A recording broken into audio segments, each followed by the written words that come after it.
Allah, itu mah udah ridho Allah, dan lagian ya mah pangkatnya juga sudah wailullah, bukan bandingan kita. Sesudah sampai beliau ke Arabia, beres menunaikan ibadah hajinya, pulangnya tenggelam dari sumur Jam-Jam, menerobos jalan dasar bumi, timbul di Pulau Jawa di Kabupaten Pandeglang. Itu di dalam itu apa diamankan mereka. Yang diminumin airnya matamu, yang dibawa airnya matamu, bukan ngambil dari tempat mandi laki-laki, bukan pula dari tempat mandi perempuan. Khusus di dalam pertama munculnya Syekh Maulana Mansuruddin yang disebut Cibulakan. Ci itu air, bulak itu membual besar, pecah di pemandian laki-laki, pecah di pemandian perempuan di sana, airnya nggak ketampung saking gedenya atau besarnya.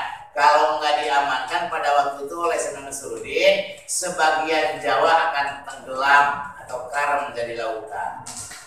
Syekh Maulana Mansuruddin berusaha menutupi lubang air tersebut dengan benda apa aja yang ada di lokasi pemandian laki-laki, tidak berhasil, bukan makin kecil malah meluap besar.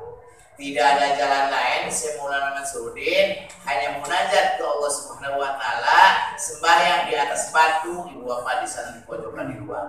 Di lokasi pemandian laki-laki yang alhamdulillah sekarang udah berbentuk musola sekalipun belum beres ya.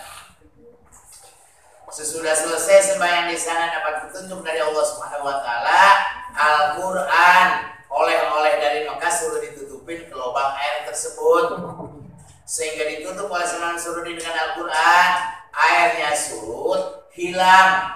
Al-Quran datang batu, maka sampai sekarang disebut batu Quran.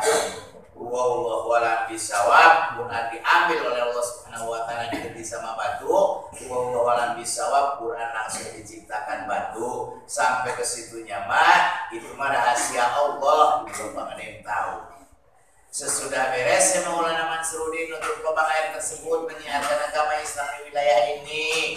Lokasi ini dititipkan ke Tubagus Rajik, namanya pengelola pertama di sini. Beliau hijrah ke Cikadut. Udah pernah ke Kedonya? Yang enggak, yang belum aja kali ya. Kita lanjut dikit lagi. Sesudah sampai beliau ke Cikadut, di sana beliau menyiarkan agama Islam lagi, buka pesantren besar-besaran. Kemudian beliau itu ada jodohnya dengan putri santrinya, namanya Nyi Ratu Jamilah. Nyi Ratu Jamilah itu putri dari Syekh Daud Cigonang atau Labuan. Kalau ibu dan bapak pernah dibawa ke Banten, di sana semua kumpul makom orang tuanya. Kalau ibu dan bapak pernah dibawa ke Labuan atau ke Cigonang, di sana makom mertuanya. Jadi besok atau lusa kalau mau diambil semua, ambil rutenya atau arahnya yang bagus supaya tertib, nggak buang waktu dan nggak kecapean, ya. Apalagi Lampung ini, nah, ambil dulu Bantennya, Batu Quran, Cikadut, Seringin, Labuan. Pembukaan orang tuanya di Banten, penutupan mertuanya di Labuan atau di Cigonang, nah itu udah cukup keliling Banten. Dari Labuan mau pulang, yang ke Bekasi juga yang ke Lampung, jangan balik lagi ke tempat yang tadi kita lewatin, kejauhan. Kalau mau diambil semua, lanjut dikit lagi dari Labuan, tabrak pintu gerbang Syekh Maulana Hasanuddin, di mana di Gunung Santri, Syekh Soleh. Dari Gunung Santri mau pulang, kalau orang Bekasi tinggal masuk ke Tol 14 pulang. Kalau orang Lampung mah udah daerahnya ke sana udah dekat, ya. Jadi satu nggak buang waktu dan nggak kecapean, letter O atau tepung gelang itu searah, ya. Nah itu ibu bapak, mukadimah dari saya sekalipun singkat atau global juga, mudah-mudahan ada manfaatnya untuk ibu dan bapak semuanya. Nah sekarang saya mau tanya sama ibu doang, bapak nggak saya tanya, soalnya bapak mah fisiknya kuat. Kalau ibu mah biasanya fisiknya lemah, nafsunya gede bu ya. Mau pada mandi, insya Allah ya.